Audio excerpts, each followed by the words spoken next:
The International Criminal Court is now in session. Rodrigo Roa Duterte.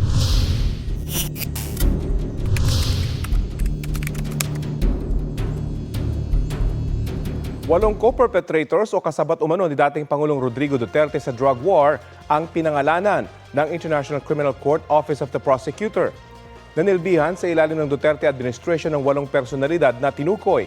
Si dating PNP Chief at ngayon Senador Ronaldo Bato de la Rosa, si Senador Bongo na dating Special Assistant to the President, si dating Justice Secretary Vitaliano Aguirre II, si dating CIDG Director for Operations at kalaunay naging Acting PNP Chief Vicente Danao, ang namayapang dating PNP Chief Camilo Cascolan, pati si dating PNP Chief Oscar Albayalde. Pinangalanan din ng ICC sina dating NBI Director Dante Geran at dating PDEA Chief Isidro La Peña. Ang common plan o kasunduan daw ni Duterte at kanyang umunong mga kasabwat in-neutralize sa mga kriminal na sangkot sa iligal na droga sa pamamagitan ng pagpatay. Pansin ni ICC Assistant to Counsel Attorney Cristina Conti, karamihan sa mga tinukoy ay Davao Boys o may koneksyon na kay Duterte nung alkalde pa lang siya ng Davao City.